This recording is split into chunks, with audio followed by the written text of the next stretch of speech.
നമസ്കാരം, മെട്രോ മാറ്റിനിയിലേക്ക് സ്വാഗതം. ഒരു കാലത്ത് തെന്നിന്ത്യൻ സിനിമകളിലെ നിറ സാന്നിധ്യമായിരുന്നു ഷക്കീല. സൂപ്പർ താര ചിത്രങ്ങൾക്ക് പോലും അക്കാലത്ത് വലിയ വെല്ലുവിളികളായിരുന്നു ഷക്കീല ചിത്രങ്ങൾ.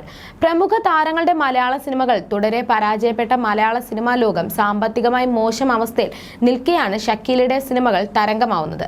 വൻ ജനാവലി ഷക്കീലയുടെ സിനിമകൾക്ക് എത്തി. അന്ന് ഷക്കീല എന്ന പേര് പലപ്പോഴും മുഖ്യധാരയിൽ ഒരു മോശം ഇമേജിൽ അറിയപ്പെട്ടു. സിൽക്ക് സ്മിതയ്ക്ക് ശേഷമാണ് ഷക്കീല BB ഗ്രേഡ് സിനിമകളിൽ തിളങ്ങുന്നത്. നല്ല സിനിമകളുടെ ഭാഗമാവണമെന്ന് ഷക്കീല ആഗ്രഹിച്ചിരുന്നുവെങ്കിലും ഇത്തരത്തിലുള്ള അവസരങ്ങൾ ഷക്കീലയ്ക്ക് വന്നില്ല. ഡ്യൂപ്പിനെ വെച്ച് രംഗങ്ങൾ ചിത്രീകരിച്ച് ഇത് ഷക്കീല എന്ന പേരിൽ തിയേറ്ററുകളിൽ എത്തിക്കുന്ന സാഹചര്യമുണ്ടായി. ഇതോടെയാണ് മലയാള സിനിമകളിൽ നിന്നും മാറി നിൽക്കാൻ ഷക്കീല തീരുമാനിച്ചത്. ഇപ്പോഴത്തെ നടി ഷക്കീലയെ വളർത്തുമകൾ ശീതൾ ആക്രമിച്ചുവെന്ന് പരാതി വന്നിരിക്കുകയാണ്.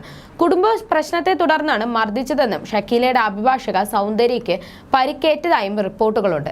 ചെന്നൈയിലെ യുണൈറ്റഡ് ഇന്ത്യ കോളനിയിൽ താമസിക്കുന്ന ഷക്കീല സഹോദരപുത്രിയായ ശീതളിനെ വളരെ ചെറിയ പ്രായം മുതൽ ദത്തെടുത്ത് വളർത്തുകയാണ്.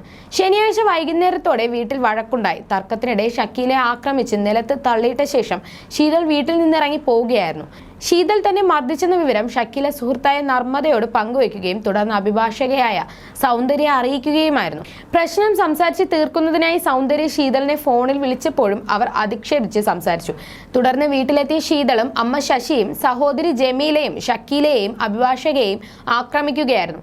സംസാരിക്കുന്നതിനിടെ ശീതൾ ട്രേ എടുത്ത് ഷക്കീലയുടെ തലയിൽ അടിച്ചുവെന്നും ശീതളിന്റെ അമ്മ സൗന്ദര്യയുടെ കൈ കടിച്ചു മുറിച്ചുവെന്നും പോലീസിൽ നൽകിയ പരാതിയിൽ പറയുന്നു. ആക്രമണത്തെ തുടർന്ന് ഷക്കീലയും അഭിഭാഷകയും കോടാമ്പാക്കം പോലീസിൽ പരാതി നൽകി. പ്രാഥമിക അന്വേഷണം നടത്തിയ പോലീസ് CCTV ദൃശ്യങ്ങളടക്കം പരിശോധിക്കുകയാണ്. തന്നെ ഷക്കീല ആക്രമിച്ചതായി ശീതളും പരാതി നൽകി.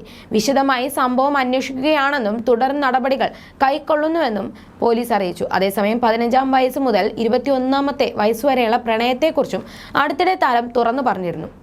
തമിഴ് യൂട്യൂബ് ചാനലിന് നൽകിയ അഭിമുഖത്തിലാണ് ഷക്കീല ഇത് വ്യക്തമാക്കുന്നത്. ഷക്കീലയുടെ രണ്ടാമത്തെ പ്രണയമായിരുന്നു ഇത്.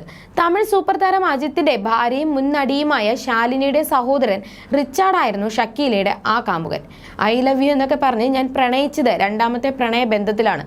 ശാലിനിയുടെയും ഷാമിലിയുടെയും സഹോദരനായ റിച്ചാർഡുമായുള്ള പ്രണയമായിരുന്നു അത്. ഞങ്ങൾ അയൽക്കാരായിരുന്നു. നല്ല സുഹൃത്തുക്കളും. 15-16 വയസ്സ് പ്രായമേ കാണും. പ്ലേ സ്റ്റേഷൻ എന്ന ഗെയിം കളിക്കാൻ കൂട്ടിനെ എപ്പോഴും റിച്ചാർഡിനെ വിളിക്കും.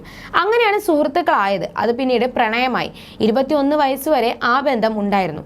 പിന്നീട് റിച്ചാർഡ് സിനിമകൾ കമ്മിറ്റ് ചെയ്യാൻ തുടങ്ങി. ഞാനും തിരക്കിലായി. പ്രശ്നങ്ങളൊന്നും ഇല്ലാതെ പറയാതെ തന്നെ ഞങ്ങൾ വേർപിരിഞ്ഞു പോകുകയായിരുന്നു. ആ പ്രണയം എന്തിനു വിട്ടുകളഞ്ഞു എന്ന് തോന്നാറുണ്ട്. സംസാരിക്കാമായിരുന്നു എന്ന് തോന്നും. ഓർത്ത് ഇപ്പോഴും എനിക്കൊരു ഫീൽ തോന്നാറുണ്ട്. പക്ഷേ റിച്ചാർഡ് ഇപ്പോഴും എൻ്റെ നല്ല സുഹൃത്തുക്കളിൽ ഒരാളാണ്.